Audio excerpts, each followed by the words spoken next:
मैं समझाना और समझाना तेन समझाना क्या बंदा हाली तो मैं शुरू होया तेरे नाल सब ने मरना है सब ने अल्लाह को जान देनी है तू कल्ले ने नहीं देनी हैगी।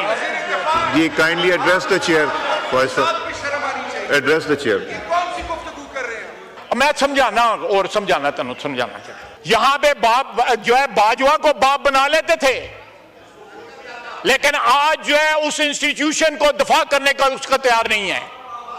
बाजवा को बाप बनाया वो था इन सब ने और जो लोग जो है सियासत के लिए बाप बदल रहे हैं उनकी क्या क्वालिटी होगी।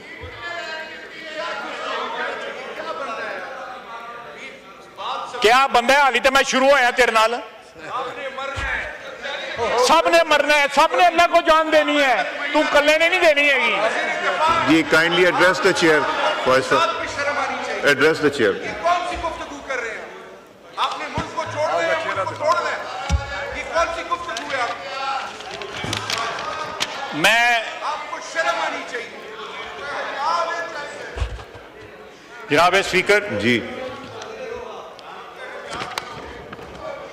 ये इनके अकाउंट से पीटीआई के ऑफिशियल अकाउंट से ये ट्वीट हुआ है। बलूचिस्तान में दहशतगर्दों ने तमाम मगवी औरतों को 12 घंटे पहले ही छोड़ दिया था। ये देखें ये किसके बिहाफ पे बात कर रहे हैं। ये दहशतगर्द इनका ये अकाउंट का जो है ये कॉपी है। उसके बाद है उसका दूसरा जो है वो फिक्रा जो है ये एकदम कंपैरिजन जो है अपने सेल्फ इंटरेस्ट पे आ गए। पंजाब में 70 साल डॉक्टर यास्मीन राशिद 22 माह से जेल में कैद है। 22 माह से ये एक ही ट्वीट के अंदर जो है ये 2 मसले उठाए हुए हैं। इससे इनकी कमिटमेंट और सिंसेरिटी जो है वो अयां होती है कि ये क्या चीज है। मैं कहानियां फिर बयान करूंगा लंबी बात हो जाएगी मामला तल्ख हो जाएगा माहौल जो है वो जो है विशिएट हो जाएगा। लेकिन जनाब स्पीकर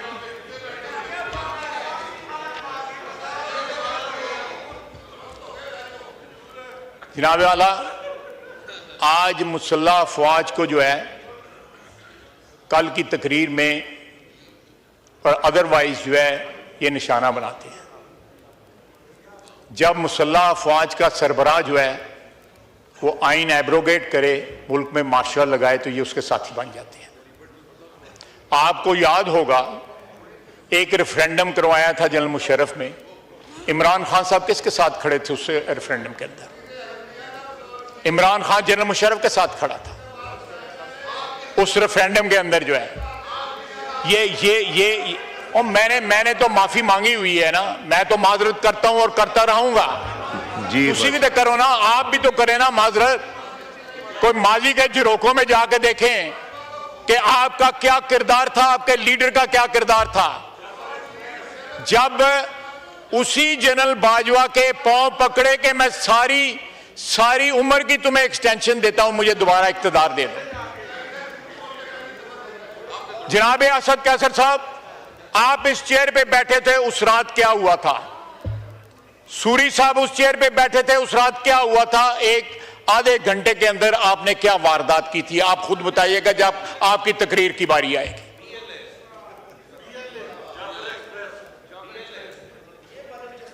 आपने जाफर एक्सप्रेस और बीएलए में क्रेडिट जो है दहशतगर्दों को दे दिया। मैं क्या बात करूं?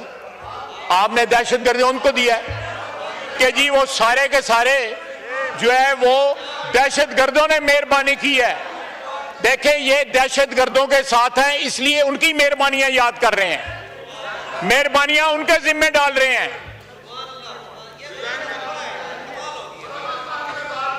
जनाब स्पीकर लीडर ऑफ अपोजिशन ने कहा कि 1.25 साल में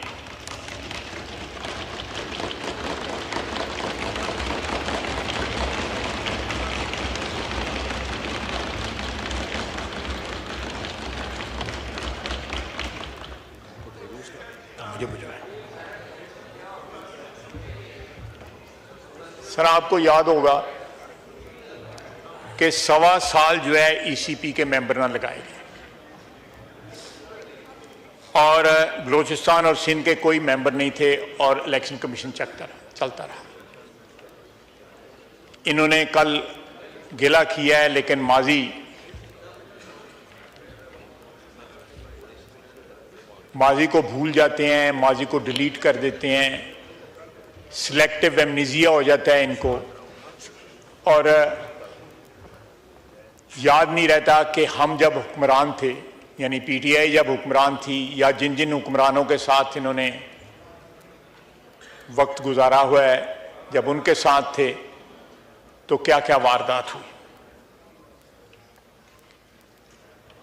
जनाब स्पीकर, ओजड़ी कैंप और हमीदुर्रहमान कमीशन रिपोर्ट की बात की। ओजड़ी कैंप और हमीदुर्रहमान कमीशन की बात जो है, जब ये लोग इक़्तिदार में थे उनको याद क्यों ना आया? आज अपोजिशन में है तो इनको याद आ रहा है। लीडर ऑफ अपोजिशन ने तो सरकारी बेंचों के ऊपर जो है एक उम्र गुजारी है, उन्होंने, उनके वालिद ने, उसके बाद उनके दादा ने। ये सारी ट्रेजेडीज जो हैं उनको उस वक्त याद ना आई, आज अपोजिशन के बेंचों पे बैठ के याद आ गई। उसके बाद आईपीपीज़ की बात की। जनरल मुशर्रफ के वक्त सबसे ज्यादा आईपीपीज़ जो है जनरल मुशर्रफ के वक्त लगे। इसकी इब्तदा 90 की दहाई में हुई, लेकिन सबसे ज्यादा आईपीपीज़ जो है जनरल मुशर्रफ के वक्त लगे। उस वक्त वजीर थे, उस वक्त इनको ना पता लगा कि मुल्क में जो कुछ हो रहा है मुल्क में वो गलत हो रहा है। अब ये जाफर एक्सप्रेस की इन्होंने बात की है, इनके इस्लामाबाद के पीटीआई के ऑफिशियल अकाउंट से लगा हुआ है कि 100 बंदे जो है वो शहीद हुए हैं और ये रमालियों को जो है दहशतगर्दों ने खुद छोड़ा हुआ है। ये उनके मुझे अभी दिखाया गया है, ये अभी इनको जियो ने आपको कोट किया हुआ है। ये लोग जो है इनका क्या स्टैंड है, क्या शनाख्त है, क्या वफादारी का महवर क्या है, इनको खुद नहीं पता। सुबह कुछ बोलते हैं, शाम को कुछ बोलते हैं।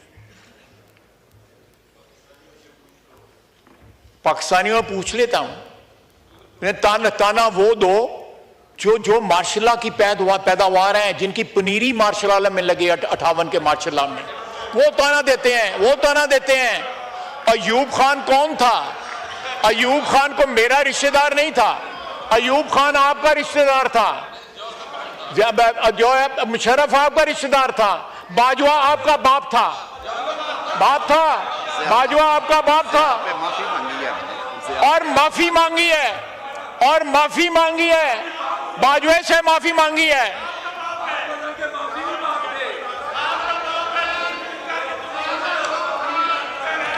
जी और जनाब स्पीकर, बलोचिस्तान की क्राइसिस का आगाज जो है, यहाँ पे अचकजई साहब नहीं बैठे हुए, उनकी क्राइसिस का आगाज जो है अयूब खान के दौर में हुआ। बलोच सरदारों के साथ एक एग्रीमेंट हुआ था, उस एग्रीमेंट के साथ जो है पहाड़ों से वापस बुलाया गया, एमनेस्टी दी गई और अयूब खान ने उनको फांसी लगा दिया। ये जख्म जो है 60 की दहाई से रिस रहा है। अमन हो जाता है, फिर कोई उस जख्म को छेड़ता है और वो जख्म जो है बहना शुरू हो जाता है। ये जख्म जो है पाकिस्तान के वजूद के ऊपर अयूब खान ने लगाए। पहला मार्शल एडमिनिस्ट्रेटर जो है जिसने खुद को फील्ड मार्शल बना दिया। फील्ड मार्शल भी 2 नंबर था।